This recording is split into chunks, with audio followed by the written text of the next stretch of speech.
Assalamualaikum warahmatullahi wabarakatuh. Bagaimana kabarnya anak-anak hari ini? Semoga dalam keadaan sehat walafiat ya, sehingga kita dapat belajar bersama-sama terkait materi fungsi ini. Nah, alangkah baiknya untuk mengawali pembelajaran pada hari ini, kita berdoa terlebih dahulu. Berdoa dipersilakan.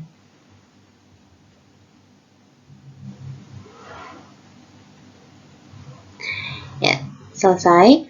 Nah, jangan lupa ya anak-anak untuk mengisi presensi yang sudah Ibu kirimkan linknya. Ya, sebelum kita masuk ke pembelajaran, Ibu akan mengenalkan salah satu tokoh yaitu bernama Galileo. Nah, beliau ini merupakan salah satu seorang yang menjadi pakar dalam bidang fungsi. Nah, karyanya itu menunjukkan bahwa beliau itu orang yang mula-mula mengangkat konsep pemetaan antar himpunan. Nah, tahun 1638 beliau mempelajari masalah tentang dua lingkaran konsentris. Nah, yaitu memiliki pusat yang sama dengan pusat di nol. Diameter lingkaran yang pertama 2 kali lebih panjang dari diameter lingkaran kedua. Nah, secara kasat mata, banyak titik pada lingkaran pertama mestinya lebih banyak, bahkan mungkin 2 kali lebih banyak dari banyaknya titik pada lingkaran kedua. Nah, tapi dia mampu membuat pemetaan atau fungsi yang menunjukkan bahwa banyaknya titik pada kedua lingkaran itu sama. Nah, beliau juga termasuk orang yang tidak mau begitu saja menerima suatu kenyataan. Nah, tetapi sayangnya dia tidak mampu meyakinkan secara ilmiah bahwa kebenaran pendapatnya itu benar gitu, sehingga dia itu mendapat hukuman. Nah, dari ceritanya Galileo ini bisa kita petik di mana kita tuh harus jeli untuk melakukan pengamatan terhadap suatu fenomena yang ada di sekitar kita, sehingga tidak sampai malah menjadikan diri kita itu dihukum seperti itu. Nah, sekarang siapa yang masih ingat pertemuan sebelumnya kita belajar apa ya?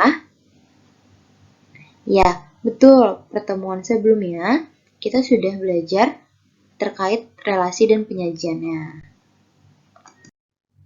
Untuk tujuan pembelajaran hari ini,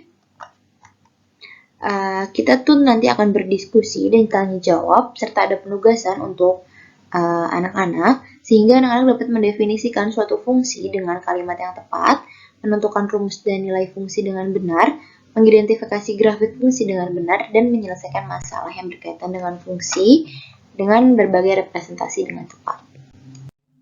Nah, perhatikan gambar diagram di bawah ini. Nah, ini ada diagram ya, diagram panah. Anak-anak pasti masih ingat. Nah, di sini ada himpunan A. Nah, ini nama-nama anaknya. Kemudian ini ada himpunan B. Ini nama-nama makanannya. Nah, pada relasi di samping ini mempunyai ciri anggota himpunan A, yaitu Aris, ini ya untuk nama-namanya. Kemudian semuanya itu memesan dengan masing-masing hanya memesan satu jenis makanan. Nah, dengan kata lain, semua anggota A memesan makanan dan tidak ada yang memesan lebih dari satu makanan. Kita bisa lihat, Aris memesan rawon saja, kemudian Bari memesan gulai saja, Cecep memesan sate, kemudian Vira juga memesan sate, Darla memesan nasi goreng. Nah, seperti itu ya. Nah, secara matematika dikatakan bahwa setiap anggota himpunan A, yang ini ya, anggota himpunan A, dengan anggota himpunan B dan pemasangannya adalah tepat satu. Ini untuk bahasa matematikanya. Nah, relasi yang seperti ini disebut dengan fungsi atau pemetaan. Nah, fungsi atau pemetaan dari himpunan A ke himpunan B adalah relasi yang memasangkan setiap anggota himpunan A, yang ini, setiap anggota himpunan A yang ini, dengan tepat satu anggota himpunan B. Seperti itu. Nah, kemudian kita juga dapat mengetahui mana yang termasuk fungsi dan bukan fungsi. Kita lihat di sini, untuk diagram panah yang pertama, relasi ini tidak bisa disebut fungsi. Kenapa tidak bisa disebut dengan fungsi? Karena anggota himpunan P, yaitu yang bagian B ini, dipasangkan lebih dari satu dengan anggota himpunan Q. Nah, himpunan B ini kan pemasangannya ada dua ya. Ini ke sini, kemudian B ini ke 2. Nah, oleh sebab itu, untuk relasi yang ini, diagram panah yang ini, tidak bisa dikatakan sebagai fungsi. Untuk yang kedua, nah di sini relasi ini juga tidak bisa disebut fungsi sebab ada anggota himpunan P, yaitu di C ini, tidak mempunyai pasangan dengan anggota himpunan Q. Nah, C ini kan tidak memasangkan kemana-mana kan pada anggota himpunan Q, maka tidak bisa disebut dengan fungsi. Yang ketiga, relasi ini disebut fungsi. Kenapa disebut fungsi? Karena suatu relasi disebut fungsi dapat dilihat dari syarat yang harus dipenuhi anggota himpunan P, bukan anggota himpunan Q. Nah, kita bisa lihat di sini ya, semuanya sudah memiliki pasangan ke Q, tapi dia boleh untuk kehimpunan Q itu, dia boleh lebih dari satu dari P-nya. Kita lanjut. Nah, perhatikan untuk diagram panah yang berikut ini. Nah, SMP Negeri 20 Semarang membuat kebijakan setiap siswa hanya diperbolehkan mengikuti satu ekstrakurikuler olahraga di sekolahan. Pada gambar di samping terdapat dua himpunan, yaitu himpunan A, di mana ada Sakti, Tukar, Gias, Zainal, dan Eka. Dan himpunan B ada renang, bola voli, badminton, basket, sepak bola, dan karate. Nah, setiap anak anggota A dipasangkan dengan tepat satu ekstrakurikuler olahraga pada anggota B. Bentuk relasi seperti ini disebut fungsi atau pemetaan.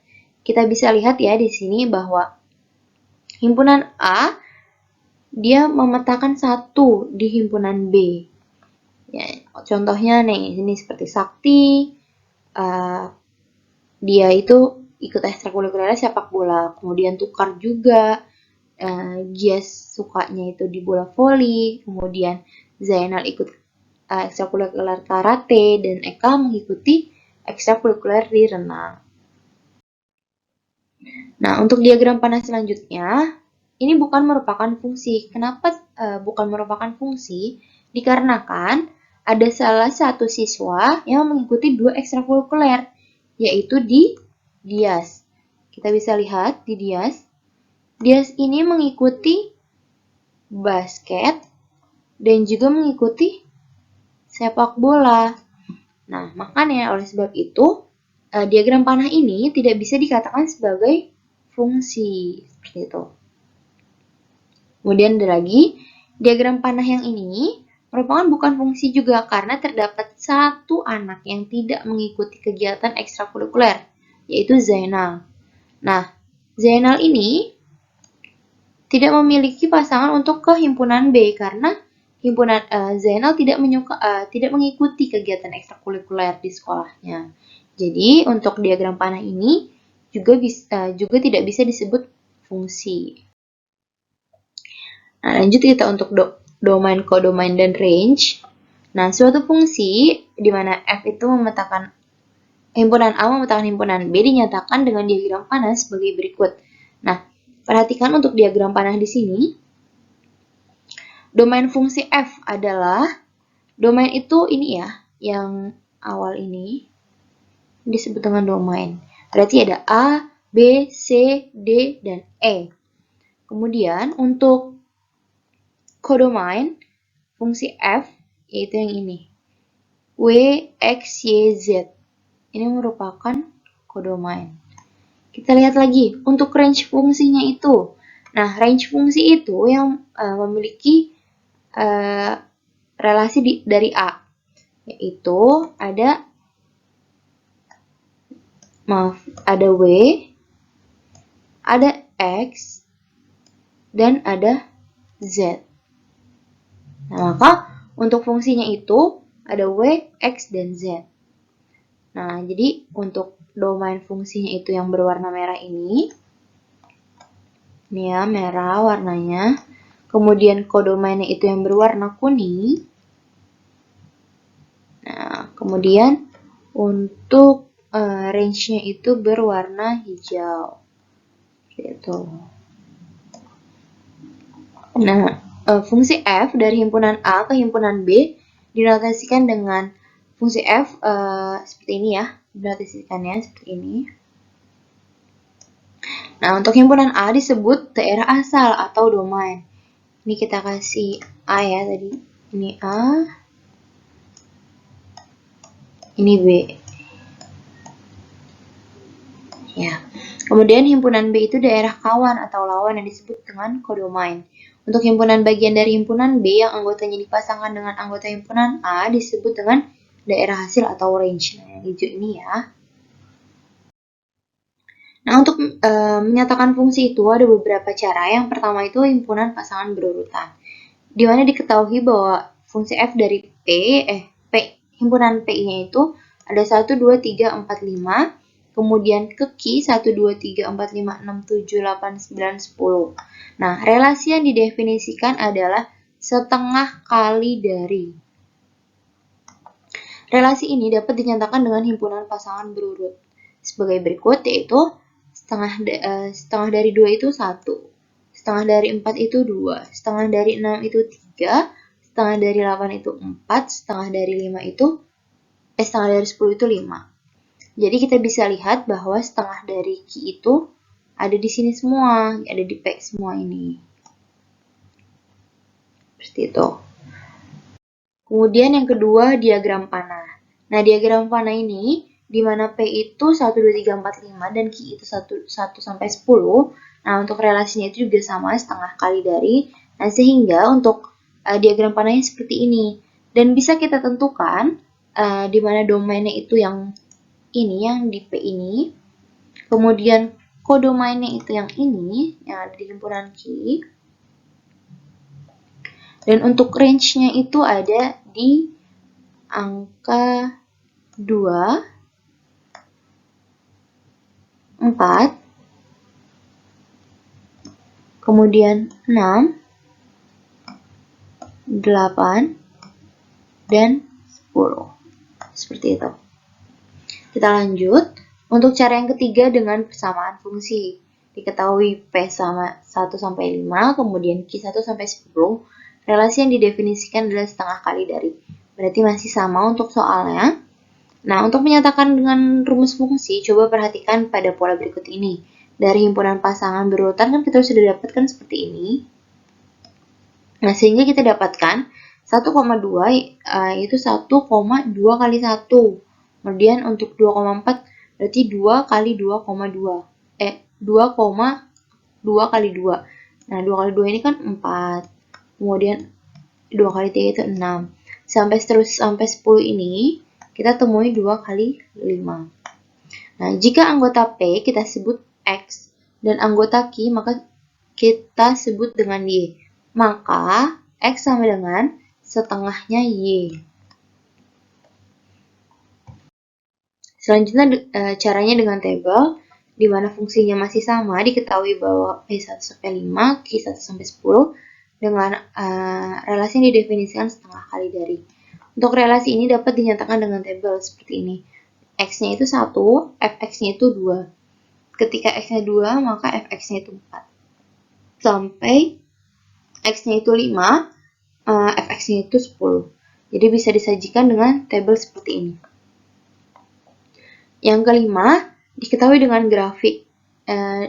Dinyatakan dengan grafik. Di sini sudah disajikan grafiknya. Fungsinya masih sama dengan soal sebelumnya. Dan aturan juga masih sama, maka dari uraian di atas dapat menunjukkan macam-macam cara yang bisa digunakan untuk menyatakan fungsi dari himpunan P ke himpunan Q. Kita bisa lihat, yang pertama kan ada 1,2, kemudian 2,4, dan seterusnya sampai 5,10. Nah, berarti Fx-nya itu sama dengan 2x.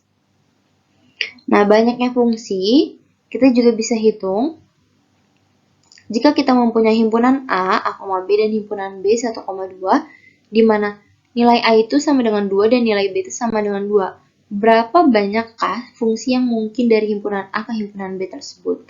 Untuk menjawab pertanyaan tersebut, kita buat diagram panah untuk semua fungsi yang mungkin dari himpunan A ke himpunan B sebagai berikut. Nah, kita sudah menuliskan nih ya, diagram panahnya. Yang pertama ada di sini. Ini gambar pertama. Kemudian ini gambar kedua. Kemudian ini gambar ketiga. Kemudian ini gambar keempat.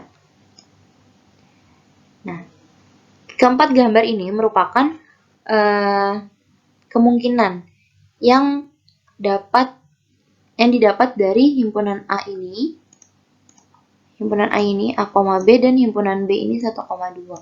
Nah, ternyata jika nilai A itu sama dengan 2 dan nilai B sama dengan 2, maka ada 4 fungsi yang mungkin dari himpunan A ke himpunan B, yaitu seperti ini kemungkinannya. Nah, ini kalau sedikit. Untuk jumlah yang banyak, bisa kita gunakan banyaknya fungsi yang mungkin dari A ke B sama dengan nilai B pangkat nilai A. Kebalikannya untuk nilai dari B ke A yaitu nilai A dipangkatkan dengan nilai B. Jika nilai A sama dengan M, maka nilai B sama dengan N, maka banyaknya fungsi dari himpunan A ke himpunan B adalah N pangkat M. Contoh, diketahui himpunan A dan himpunan B dengan nilai A sama dengan 4 dan nilai B sama dengan 5. Berapa semua fungsi yang mungkin dari himpunan A ke himpunan B? Nah, kita bisa lihat kan ini NA-nya 4, kemudian NB-nya 5. Kita lihat, dia mencarinya itu dari himpunan A ke himpunan B. Dari himpunan A ke himpunan B itu kan NB pangkat NA. Berarti benar ya, NB-nya itu 5, kemudian NA-nya itu 4. Nah, maka dia 5 pangkat 4 sama dengan 625 macam fungsi. Kemungkinannya seperti itu. Selanjutnya untuk korespondensi satu-satu. Diagram panah berikut memperlihatkan terjadinya fungsi dua arah, yaitu di mana F himpunan A memetakan dengan himpunan B dan fungsi himpunan A memetakan ke himpunan B memetakan ke himpunan A. Nah, gambarnya seperti ini merupakan korespondensi satu-satu, di mana fungsi F yang demikian disebut fungsi satu-satu atau korespondensi satu-satu. Nah, untuk dapat diperhatikan, hal-hal penting yang mengenai korespondensi satu-satu yaitu banyak anggota dua himpunan yang berkorespondensi satu-satu adalah sama. Dan yang kedua merupakan fungsi dua arah. Jadi itu ada beberapa hal yang penting untuk diperhatikan pada korespondensi satu-satu. Banyak korespondensi satu-satu yang mungkin terjadi dari himpunan A ke himpunan B dengan nilai A sama dengan nilai B sama dengan N adalah N dikali N-1 dikali N-2 dikalikan seterusnya sampai 3 dikali 3 dikali 2 dikali 1 sama dengan N faktorial. Untuk notatif fungsi, di sini sudah terdapat gambar fungsi himpunan A ke himpunan B dengan aturan fungsinya itu di mana F dengan aturan fungsinya itu 2x plus 1. Nah, perhatikan gambar di samping bahwa gambar tersebut menunjukkan fungsi himpunan A ke himpunan B menurut aturan fungsi X di mana 2x plus 1. Nah, pada gambar dapat dilihat bahwa X merupakan anggota domain F. Fungsi fx 2x plus 1 berarti fungsi F itu memetakan X ke 2x plus 1.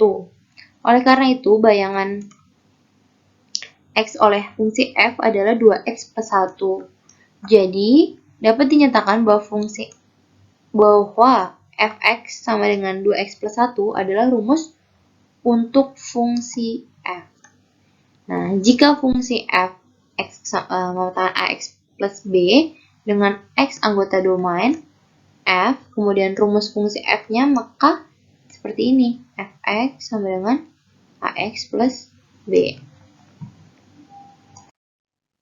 Nah, untuk menghitung nilai fungsi, kita juga belajar yaitu menentukan nilai fungsi yang dinotasikan dengan fx memetakan y atau dirumuskan fx sama dengan y adalah menentukan nilai y atau fx jika nilai x diberikan. Nah, jadi itu fx sama y itu sama ya.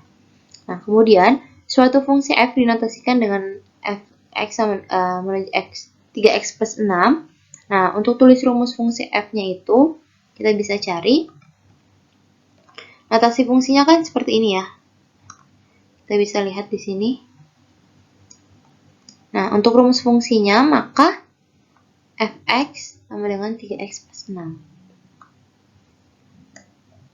Nah, untuk menentukan nilai dari f-2, f0, fa-2, kemudian f2/3, itu bisa kita cari dengan rumus yang ini. Nah, kita kan bisa lihat kan bahwa ini merupakan, ini 3 dikali x ditambah 6. Ya kan? Sama kan? Berarti seperti ini.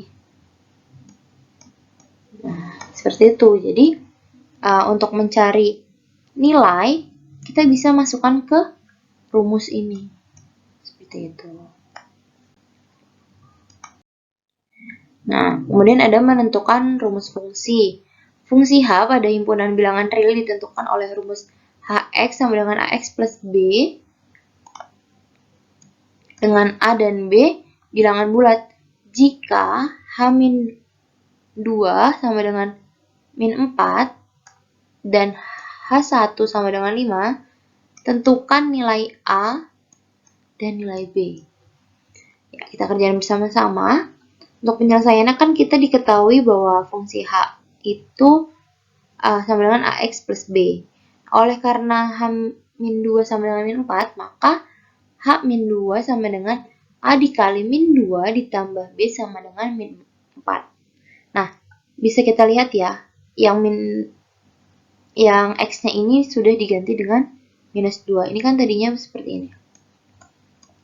Mengikuti rumus. Ya, seperti ini ya tadinya. Nah, jadi X-nya kan sudah ketahuan tuh, yang itu, yang minus 2 ini. Nah, jadi kita tinggal substitusikan ke sini.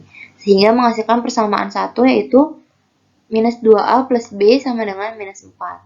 Begitupun dengan H1 sama dengan 5, maka H1 sama dengan A dikalikan X plus B sama dengan 5. Nah, di sini X-nya itu 1, sehingga kita tuliskan A plus B sama dengan 5. Untuk persamaan 2-nya itu B sama dengan 5 min A.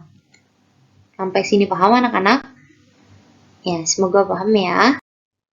Nah, kemudian kita dapat substitusikan persamaan 2 ke persamaan 1, sehingga diperoleh nilai A. Ya, tadi kan kita menggunakan ini persamaannya. Nah, kemudian substitusikan nilai A ke persamaan 2.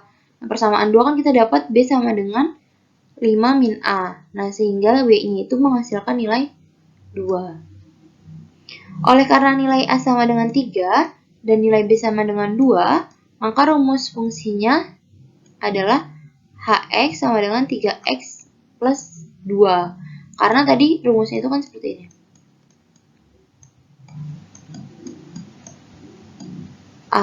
Ax plus B. Nah, seperti itu. Jadi, A-nya sudah diganti oleh 3, kemudian B-nya juga sudah diganti oleh 2. Jadi, seperti itu.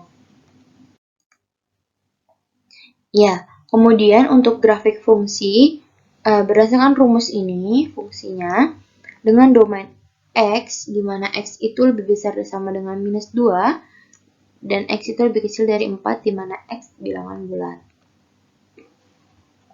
Nah, untuk angka-angka di sini yaitu berarti minus 2, minus 1, 0, 1, 2, dan 3. Kenapa sih kok minus 2 ikut tetapi 4 tidak ikut? Perbedaannya karena di sini minus 2 ini lebih kecil sama dengan, ada lebih kecil sama dengannya. Nah, kalau misalkan yang 4 ini hanya lebih besar. Nah, jadi 4-nya tidak ikut, sedangkan minus 2-nya ikut. Nah, benar kan? Kita buat tabelnya seperti ini. Nah, hasil ini diperoleh ketika kita substitusikan yang atas ini ke dalam fungsi yang ini. Seperti itu. Kita coba. Ya, kita coba yang ini. Kita coba yang pertama ya, ini minus 4. Kita coba di mana Hx sama dengan 3x plus 2. Nah, kita peroleh 3 dikalikan minus 2 ditambah 2. Nah, berarti sama dengan minus 6 ditambah 2. Ya, seperti ini. Nah, sehingga hasilnya itu minus 4. Nah, sama kan dengan ini. Nah, begitupun untuk seterusnya sampai 3,11 ini. Kita hitungnya menggunakan seperti ini. Nah, sehingga bentuk grafiknya itu seperti ini. Bisa dilihat ya. Yang ini minus 2, minus 4. Berarti yang ini. Kemudian yang ini minus 1, minus 1. Berarti yang ini.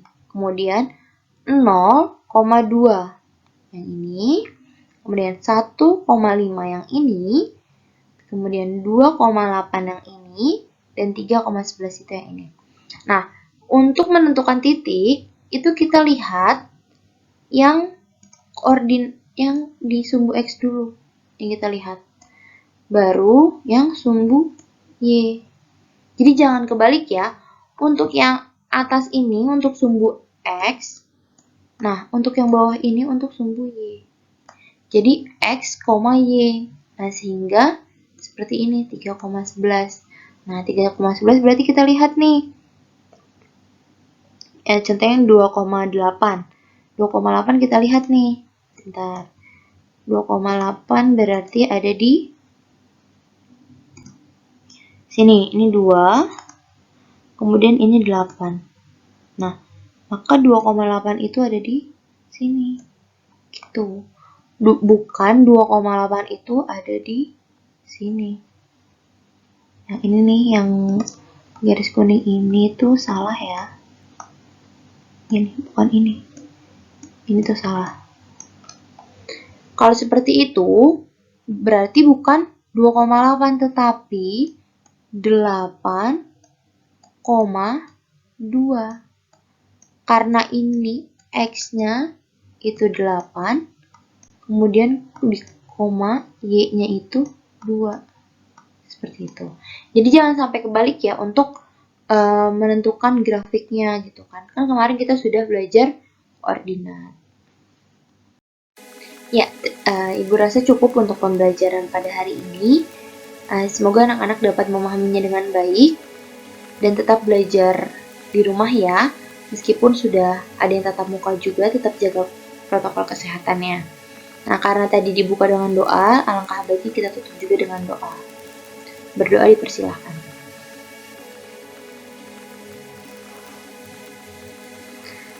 Terima kasih untuk anak-anak yang sudah menyimak materi dari Ibu. Kurang lebihnya mohon maaf. Wassalamualaikum warahmatullahi wabarakatuh.